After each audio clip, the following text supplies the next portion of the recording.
Về cái nội dung của MV này thì thực ra là nó không phải là một cái MV quá khó đoán về mặt nội dung. Dạ. Nó tất cả cái luận điểm về cái chi tiết nó rất là rõ ràng. Như mọi người biết thì Dennis có muốn xây dựng một cái thế giới riêng. Tại vì mọi người khi mà MV lên thì mọi người hay nói là tại sao cái sản phẩm này đạo kinh kịch Trung Quốc, xong lúc thì đạo Nhật Bản, xong đạo chỗ này chỗ kia. Mà thực ra là đối với Dennis thì những cái chi tiết Nhật Bản hay là Trung Quốc hay là Việt Nam đấy thì đều là những cái mà idea ngay ban đầu lên đã như thế. Vì Dennis sau đây có chia sẻ trên báo là muốn tạo ra một thế giới riêng, một câu chuyện riêng và mình có thể mix được tất cả những cái yếu tố văn hóa để trộn lẫn với nhau. Nhưng mà nhìn ở đâu đấy thì người ta vẫn thấy ra những cái tách biệt. Và vì là mọi người đừng có nghĩ là cái việc lấy chỗ này một ít, lấy vào chỗ kia một ít là thành đạo. Tại vì bản thân lấy chỗ này một ít, chỗ kia một ít mà để đắp vào với nhau để cho nó ra một tổng thể nó hài hòa, nó cân đối và nó thu hút.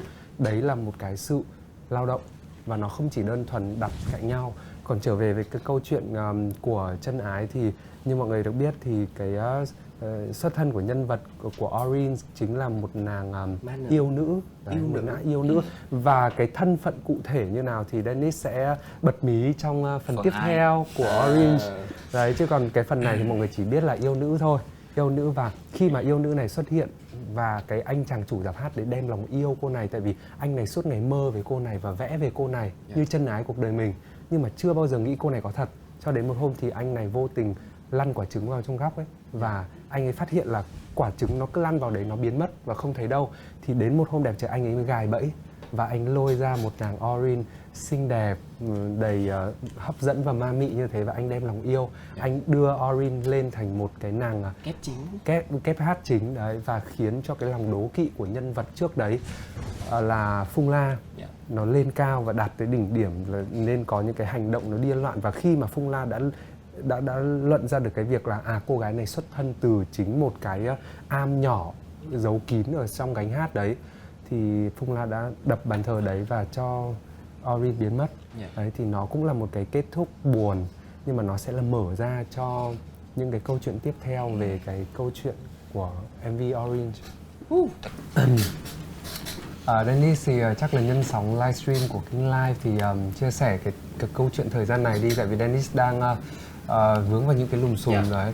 Thì trong thời gian vừa rồi thì thực sự Đen cảm thấy buồn, rất là buồn khi mà cái lùm xùm đấy làm cho gia đình của Dennis buồn này, team sản xuất này, tất cả các anh em làm việc, và đặc biệt là đại gia đình Lifestyle của Dennis rất là buồn. Buồn thiệt không?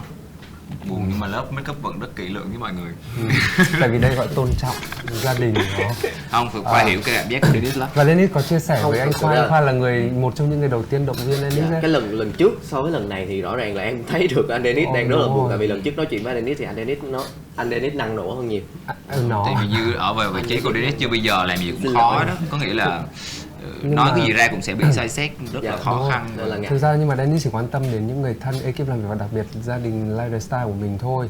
Và Dennis cũng cảm ơn mọi người trong thời gian vừa rồi thì đã luôn bên cạnh Dennis và nhắn tin an ủi và động viên. Thì nhân sóng livestream này thì nên chỉ muốn nói là mọi người đừng lo lắng nữa, Đen đã bình thường và trở lại cái cuộc chiến và đường đua rồi. Đen đã quen với việc bị chửi rồi. Và đúng rồi, được các anh chị đi trước khen bảo là khuyên thì bảo thôi cố gắng đi, tại vì phải dùng bằng năng lực của mình này.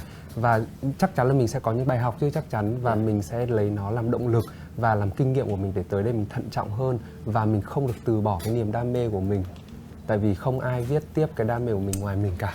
Fighting. Ok, fighting anh ơi. Cảm ơn tất cả mọi người.